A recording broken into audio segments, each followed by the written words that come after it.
اور پھر یہ ایک دوسرے کے پیچھے نماز بھی نہیں پڑھتے. دعوت اسلامی والے امام کعبہ کے پیچھے نماز نہیں پڑھتے. جو امام کعبہ کے پیچھے نماز نہیں پڑھتے, مسجد نبی کے امام کے پیچھے نماز نہیں پڑھتے, وہ آپ کو نماز کی دعوت دے رہے ہیں تو وہ اپنی نماز اور اپنے فرقے کی نماز کی دعوت دے رہے ہیں, اسلام کی نماز کی.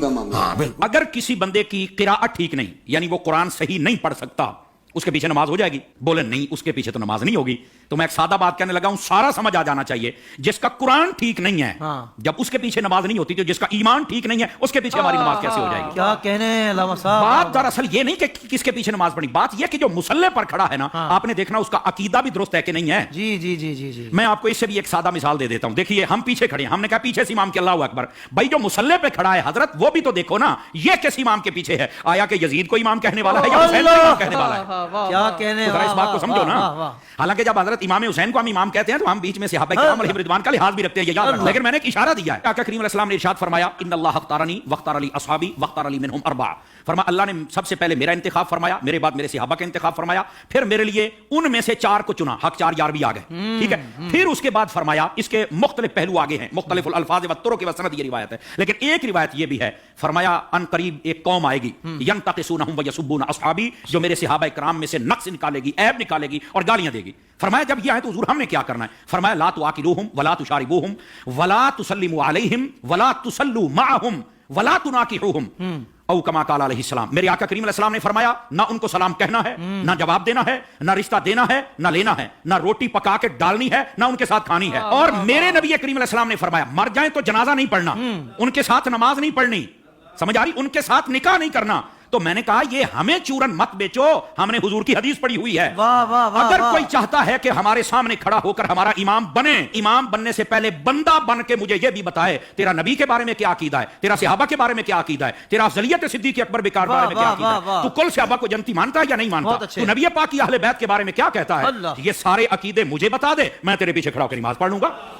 کیا کہنے, کیا کہنے. ویسے یہ جو نمازوں کا شوق ہے نا, میں صرف اتنی بات بتا دوں بھائی جان, یہ ترمذی شریف میں روایت موجود ہے. ایسی روایات جب آتی ہیں تو پھر بیٹھ جاتے ہیں کیڑے مکوڑے, یتیم العلم یزید الفکر, وہ بیٹھ کے کہتے ہیں کہ نہیں یہ یوں نہیں, یہ یوں نہیں, یہ ٹھیک نہیں. میں نے کہا حضرت جب آپ کی اصل ہی ٹھیک نہیں تو آپ کو یہ بات کیسے سمجھ آئے گی؟ نبی پاک علیہ السلام تشریف فرما ہے, ایک شخص آ گیا, اس نے کہا حضور فلاں شخص فوت ہو گیا, جنازہ پڑھانا. فرمایا ہم نے نہیں پڑھانا اس کا, حالانکہ مشکات شریف پڑھ لو, حضور نے فرمایا جب کوئی فوت ہو جائے مجھے بتا کرو, جنازے میں پڑھاؤں گا. جی. آپ اس بات کا اظہار فرمایا کرتے تھے کہ جنازہ میں نے پڑھانا, میں نے مفہوماً و مختصراً بات سنائی ہے. جی. اس کا جنازہ کیوں نہیں پڑھا؟ جب سوال پوچھا گیا تو آقا کریم علیہ السلام نے فرمایا انہ کان یبغض عثمان ابن عفان, یہ میرے عثمان سے بغض رکھتا ہے. جب حضرت عثمان کے بغضی کا جنازہ نہیں پڑھنا تو بتاؤ پھر ابو بکر کے بغضی کا جنازہ ہم کیسے پڑھ لیں؟ بتائیے کیسے ہم ان کے پیچھے نمازیں پڑھ لیں اور ان کے آگے کھڑے ہو کر ان کے جنازے پڑھائیں اور ان کے ساتھ ہم پیار کی پنجے چڑھائیں اور ہم ان کو جپیاں ڈالیں؟ بھائی ان سب کو سمجھنا چاہیے, یہ ڈائریکشن ہے سیدھی سڑک, یہ شفاعت نگر کی ہے, اس سڑک پر آ جائیں جس کا نام راستہ اہل سنت ہے, ہم تمہارے پیچھے کھڑے ہو کر نمازیں پڑھنے کے لیے تیار ہیں. تو جب عقیدہ ہی واضح نہیں ہے تو اڈی پنجابی کہتے ہیں ویکھ کے زہر تو کوئی نہیں پیندا. حضور شاہ صاحب ہماری پنجابی ویکھ کے زہر تو کوئی نہیں پیندا, تو پھر ہم تو نہیں پی سکتے.